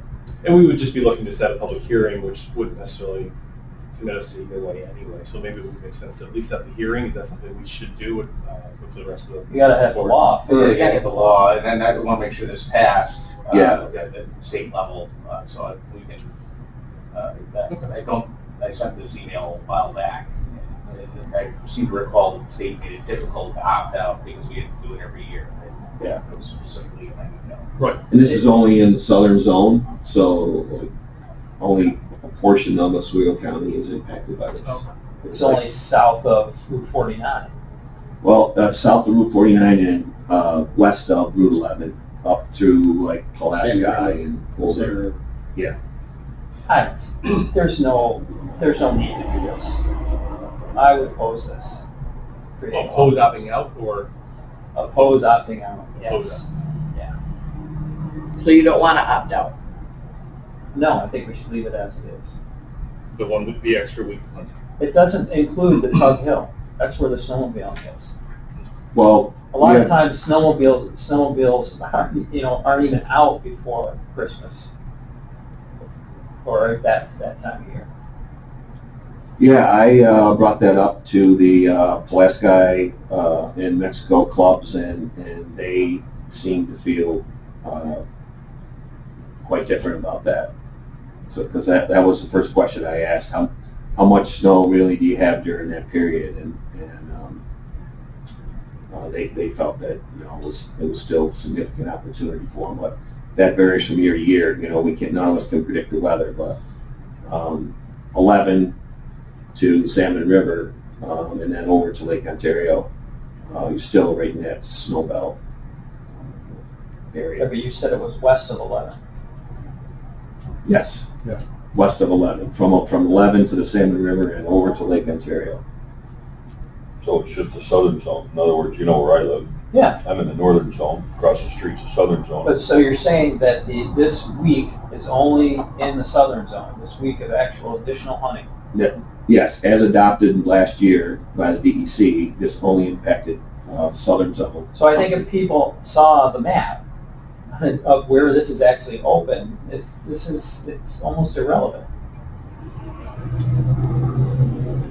Well, I would still feel more comfortable having discussed it with the entities in our county who are experts in this. Obviously, I'm not prepared to speak to it either today. If it's a quick turnaround that we need to do in order to opt out with a timeline, if we could get this information together, we could hold a special meeting if we need to. Personally, I would tend to agree with Roy, but I would like to know if, like I said, if we've got a map, if the folks in our hunting contingent are comfortable with it, and the folks, because maybe the issue is for our snowmobiles that, what if they move the boundary? What if they move the lines? What if those kind of concerns? Is the only thing I can think of that why they would have an issue with where they currently are drawn for the timeline. Because you're right, it's 1 week. It's 1 week where we very seldom have snowmobileable snow, even if the boundaries were different. But I would need to know. I would like to see some more information from those who have a much more vested interest than I do on either side. Well, isn't there more too if the snowmobilers are accustomed to being able to do it, and if somebody doesn't even realize that they're still hunting out there, that aren't we possibility of a safety hazard? People aren't targeting snowmobiles. Well, no, but you don't want people in the woods when they're hunting, is what I'm trying to say. I mean, hunters kill hunters accidentally. I mean, if you have a snowmobile, I'm just saying that if someone isn't aware of it, you've got additional people in the woods during a hunting season. That's Hunters kill hunters accidentally because Yes. they're stupid and they mistake a person for a deer. and once again, Because they've actually shot at them. Yes. They're not like shooting. Well, I think we agree. We would prefer not to have those folks cross the path. no, that's all I'm saying. All right, if we could let's can we hold off then? This group, do we agree to hold off at least for any decision right now? Can we get Rich and Dave to maybe give some more information, timeline? Again, I'd like to reach out directly to those who are affected, and I'd be willing to do that if we got some kind of information around. Did you say we already have a letter from the snowmobile club? They met last week, and they told me that it's on its way to the chairman. So it may already be. I don't know if have you seen anything? I haven't seen anything, but I'll keep my eye open. Well, just share it with the committee when it comes in. Yeah, and then we just get an idea of what timelines we need in order to satisfy it. Well, and we'll see the issues that they're trying to cite. Yep. Okay. And just as a point of information, the third largest buck ever shot in New York State is in the area in Oswego County that's impacted by this in the town of New Haven. There is deer hunting, significant deer hunting in this area. In that week. I don't know about that week. Yeah, I was gonna say, are we shooting again? All right, that's good. Thank you, Dave. Thank you, Rich. I just hope there'll be some left. Yeah. Right level. Yeah, you're right. So the other thing that I was hoping that Rich could stay for, this has been brought up several times at the last meeting. You asked me to give you some numbers about the potential impact on bed tax if we were to be collecting from Airbnb and other similar properties. So we have just Airbnb alone, not vacation rental by owner or any other half a dozen type of organizations. We have 259 listings in Oswego County, and over the course of a 12-month period, August to August, we would have collected, if state law allowed us to and if local law allowed us to, $142,646 during that 12-month period. That's just bed tax? Just bed tax, yes. Because one of the nice things about the agreements with Airbnb and these other companies is they ensure that they should still be collecting sales tax, even though it's ineligible for bed tax. We should still be seeing that, but it's an added fail-safe that sales tax generated outside the city of Oswego is coming to the county at 4% on the rental. So Do we know from the treasurer if that's happening? they don't break it down to that detail, to my knowledge, but this agreement sets up a process and everything. And so, well, it's interesting. Yeah, total gross revenue for those 259 properties over that 12-month period was $3.5 million. I've been an advocate for this for probably about 5 or 6 years, and it's just that our state reps won't carry it. The companies are willing to collect it on our behalf. We promote tourism in the county. The amount of money that comes in with these types of facilities now might exceed what's happening in actual hotels, or getting close to it. And this is only going to get bigger if we don't press hard to our state reps to pass this for us and create whatever local law that we have to. It's just ridiculous that we haven't done this. I've bugged our state reps every year for this, and they just won't carry it. So I don't. Well, what's the reasoning they give you for not willing to carry it? It's quote unquote. I mean, A new tax. it's a new tax, but it's really not. It's really not. It's just making somebody. It's really skewing it against the hotel. Exactly. Yeah. So, as a point of interest, compared to our current collections, our highest year, we've been steadily going up until Selective the enforcement. pandemic hit. Our highest year was just under $600,000 of bed tax. So this would be just from Airbnb alone, 25% increase in our annual collections. Well, I could draft a letter for chair to send, because there's no sense doing a resolution if we're not going to carry it. Right. And this certainly is helpful information on the Airbnb side, and there's other companies. On the equities, a facility with 8 units is collecting bed tax on 1 through 8 units. With 6 units, 6 fewer is collecting no bed tax. So it's not seeing anything on that, where the other is paying at all. Can we get, Rich, I think I've seen something along those lines, but can we get a comparison of what our sister counties, some of the other counties? We've already sent that. I was going to say, I don't know if everyone's seen it, I know I have. I But sent it to the clerk, and I think that'd be helpful. it's a little dated, but it'll show. Some counties collect on campgrounds. Some counties, we have a 6 or fewer restriction in state law on units. The counties do not.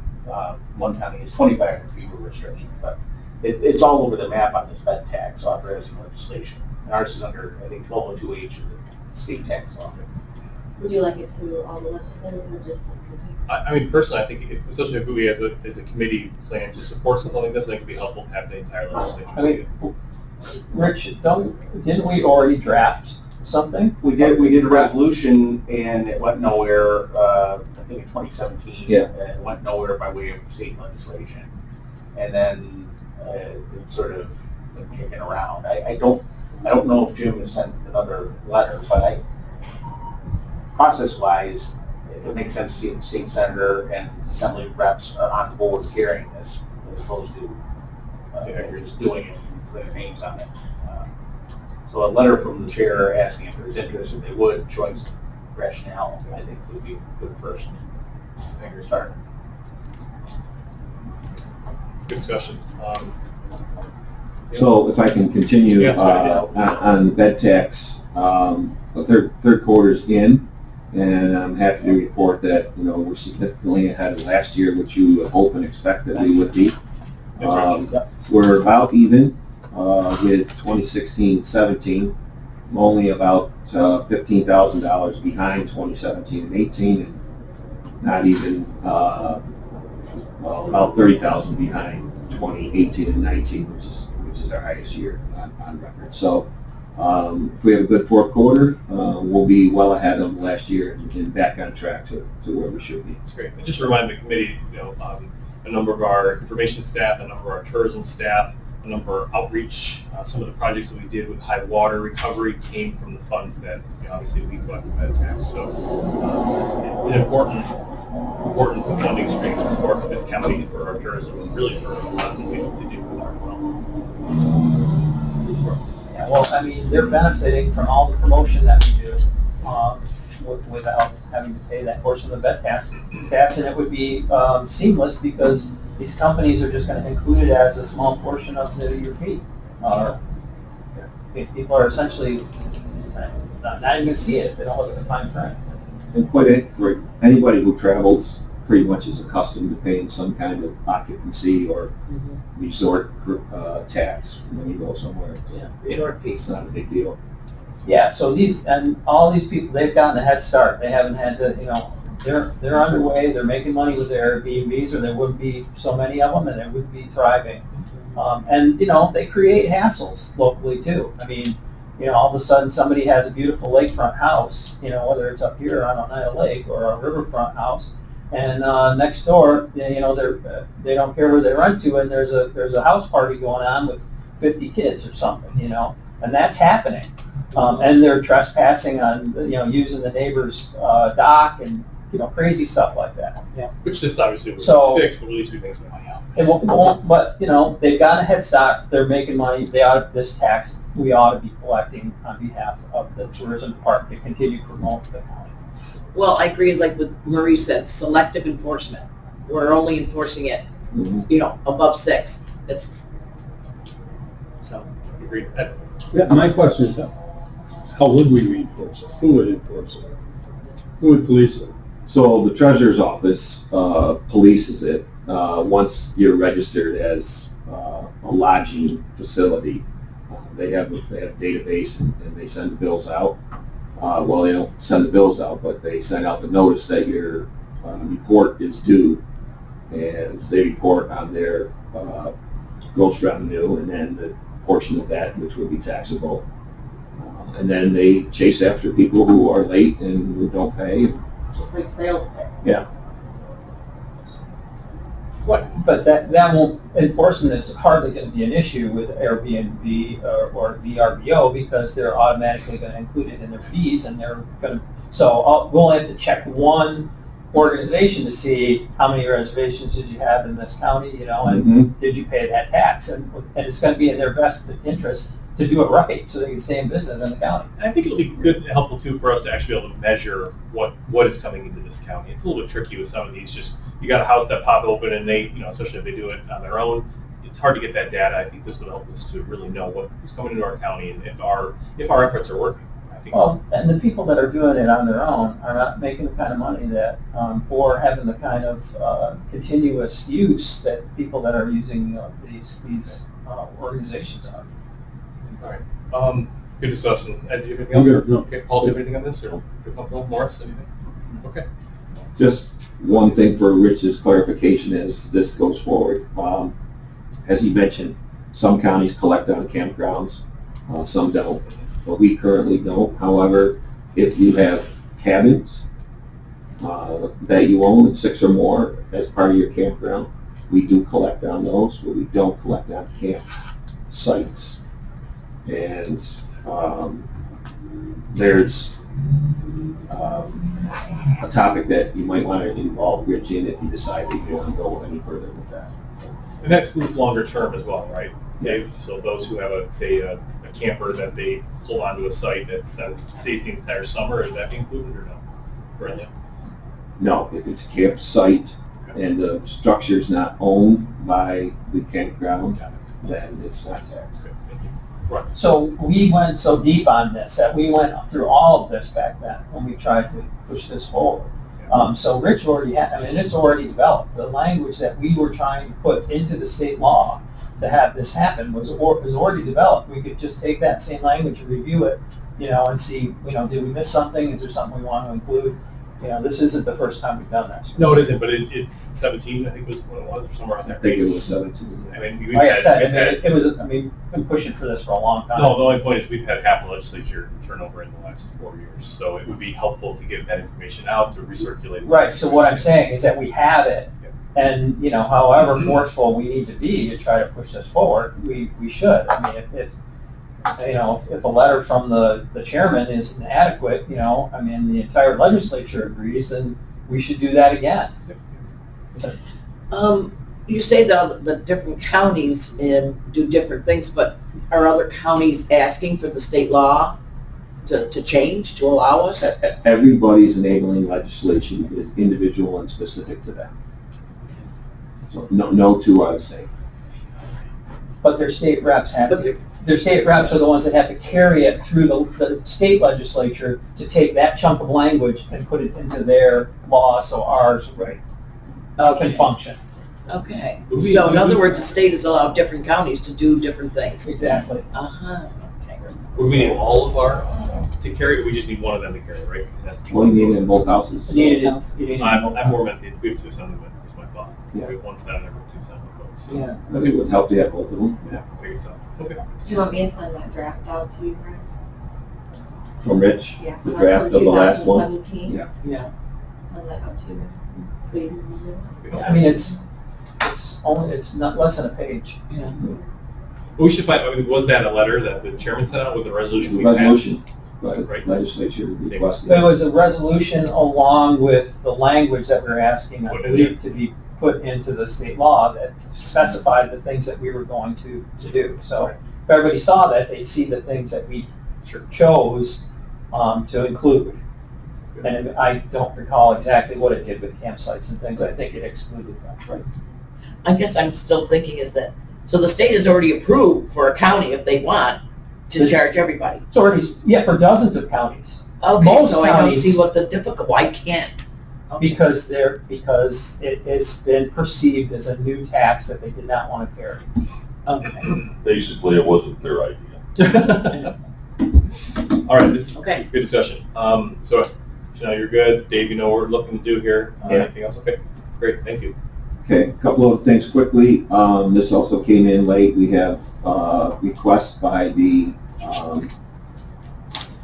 Friends of History in Fulton to make some changes to the representation on the County Tourism Advisory Council.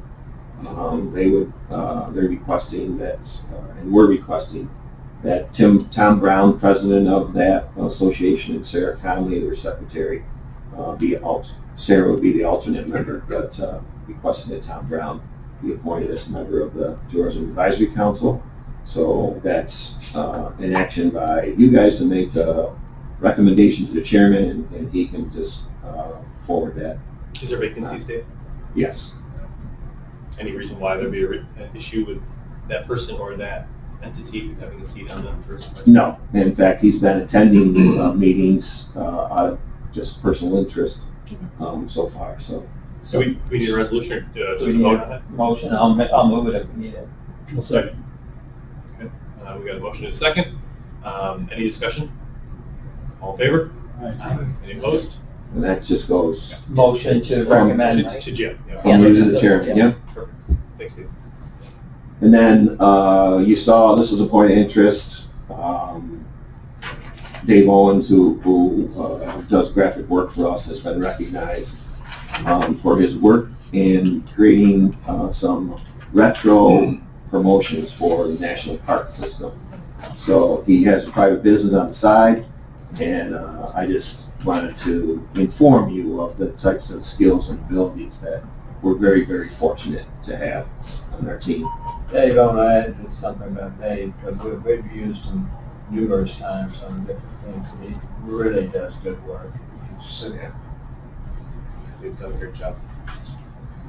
And then finally, we talked a little bit about snowmobile. We partnered with the Tug Hill Commission and some other counties to do an economic impact study of snowmobiling. And it's the first one that we've had in quite some time. The last one was done 20 or more years ago by Potsdam, some of the economists at Potsdam State. And so I included a copy of that, I think, in your list. But I have also, if anybody would like it, color copies of that available for you today. And just wanted to bring to your attention that it is a significant, not as significant as fishing, but it's pushing right up against it. And so is ATV impact. We don't have an official analysis of ATV, but from what we're seeing and talking to business people and others that do see the impact, ATVs are probably on par and maybe even exceeding snowmobiles because their season's longer. It's not as weather dependent. They don't care if it's sun shining or it's pouring rain. And as opposed to like one person per vehicle, there's often mom and dad or the kids, and it's as much as a family outing. People are coming from all over in Lewis County, who has a very organized and developed ATV trail system. Their impact is extraordinary from ATVs, and so they're next door. It's a captive market. Whatever we can do to support the development of that sport, I think we'll find beneficial. Except for in 2035, we're not going to be able to have gas engines anymore. They'll be electric. How are you going to have heat in an electric car? Isn't heat in your car generated by the engine? So up here, they're saying there's a little issue of how do you heat your electric car because there's no engine. Little thought process there. A friend of mine just came from LA though, and he's like appalled at the lack of hybrids and everything. Yeah. He's using about $60 worth of gas every 6 weeks. And he said it is amazing. A hybrid is one thing when you've still got the engine, but without He's it, using totally. $60 worth of gas every 6 weeks. Yeah, but and it's still going has a all gas over LA. engine, I guess, is Mel's point. Yeah, at least there's a gas engine in there to give you heat. Up here in the north, I could just say in the winter, those just strictly electric cars might be a little nippy. Well, a lot of it depends on the make and model of your vehicle, but electric heaters in the seats are pretty common. And Tesla's So- Battery. Real quick, back to the snowmobile thing. So this is great, economic impact. This gives us an understanding where we stand. Do we have a long-term plan? Do we have a document that we can draw back on as a county? If this is where we want to be 5 years, 10 years from now. We understand the importance of it. Obviously, we understand the importance of fishing. We understand snowmobiling. We understand the tourism industry in Oswego County. Do we have any sort of our economic development plan touched on it a little bit, but it was more of a infrastructure, more of a business and job. The tourism piece of that wasn't nearly as well laid out. Is that something we've looked at? Mike, this probably jumps back to you a little as well, but is this something that we've looked at as where do we want to be 10 years from now, 15 years from now with tourism, with these industries? so snowmobiling, because it is so weather dependent, is a little bit harder to make long-term planning predictions. If you are an ardent believer in global warming, you would say that your snowmobile activity could diminish over 10 years. And so the plan at that point would be not, what are we going to do to make snowmobiling better because we might not have any snow. What would we do to replace the impact from snowmobiling, which is then where you would maybe focus on the ATV activities. So the answer to your question is no, there's no long-term forward plan. The process that funds the trail development requires each club to have a 3-year plan. And that gets submitted every year when we turn in our applications for the trail maintenance money. But really trying to predict snowmobiles more than 3 years out is difficult. And then you get things thrown at you like the DEC in Region 7 deciding that they're going to limit activities in wildlife management areas that you can't predict. And it only happens in Region 7. So Well, I think like we have, the state has a LWRP process, right? So your local water fund revitalization plan, right? This is something that governs the way we do business. Right. Is there anything like that other than obviously this, what you said, trail management plans? Is there more? Do we as a county, should we as a county, in your recommendation, have a better plan?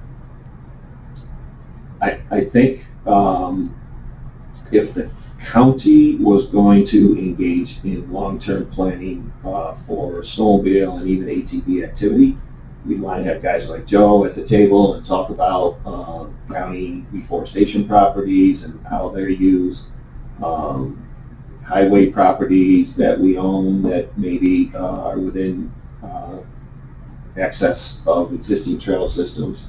And so much of the snowmobile trails rely on permissions from private property owners. It's really hard to plan far in advance because, and we're seeing it quite frankly in Mexico, which is one of the reasons Joe was out with those folks. Somebody buys a piece of property, they come in and say, well, I'm not going to allow you on my property anymore. In this particular case, an old railroad right-of-way, the new property owner thinks that legally we don't have the right to give snowmobilers permission to go on that right-of-way because they're the owner of record based on what they see in their deed. So now you get into legal battles. Trails change all the time. There's over 800 individual property permissions that make up our 400 miles of trails. So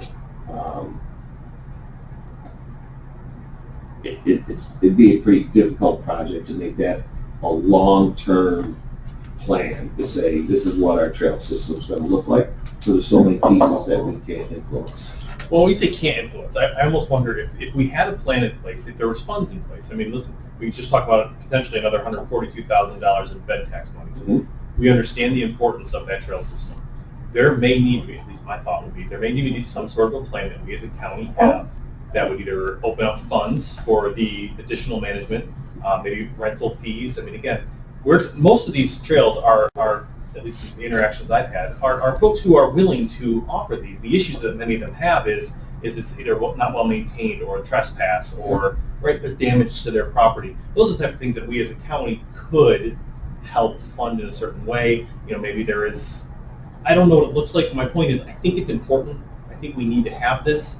And you're right, 400 people having to okay, or 800 people having to okay this program puts it in a place where there's really no certainty. We can't at any point, heck, getting 800 people to agree on anything's impossible. But we understand the importance of having these trails. Is there more we can do? Is there a plan that we need to have in place? Well, one thing that you might give some consideration to is the annual tax auction. As vacant properties become available in areas that are adjacent to or could be somehow connected to either snowmobile or ATV systems, a lot of times, we're getting almost nothing for vacant pieces of land out in the eastern and northern parts of the county.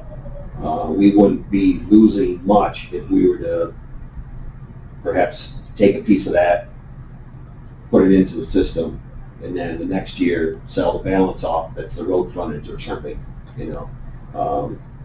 So that could be an option that we could control.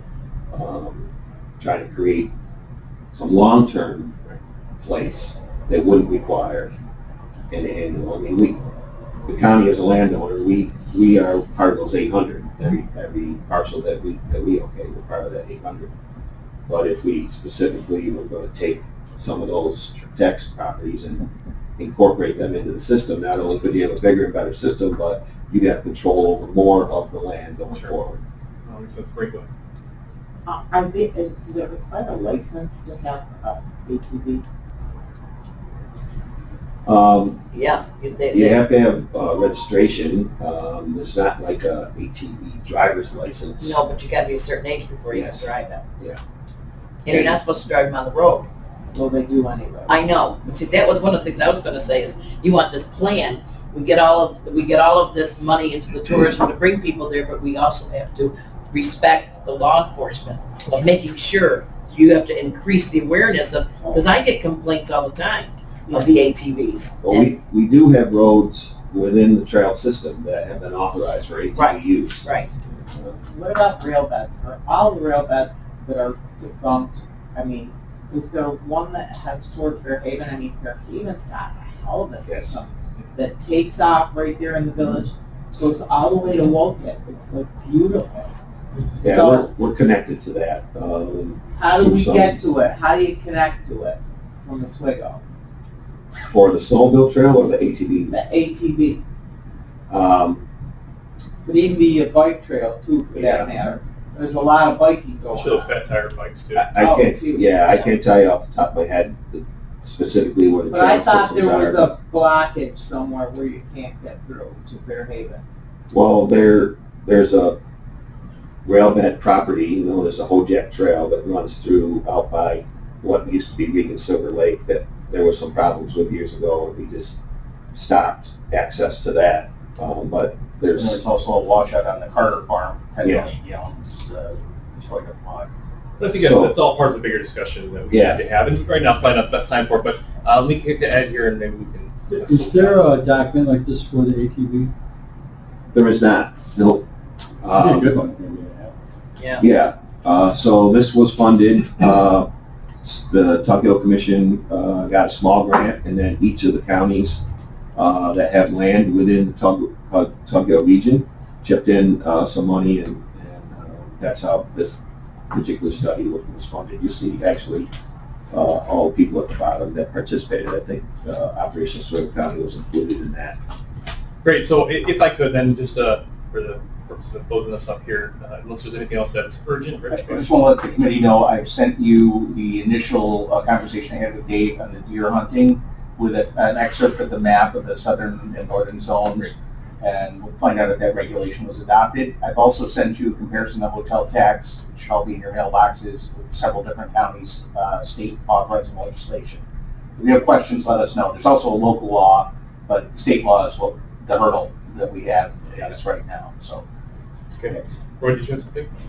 And we're gonna get the resolution as well to take a look at that we did before. The 2017 or 18 resolution, yeah, Did that include the language we asked the state to? it was a home rule request. I think the process was we asked them initially, and then Senator Ritchie wanted a home rule request prior to the bill being introduced. Normally, a home rule request is after it's introduced and numbered.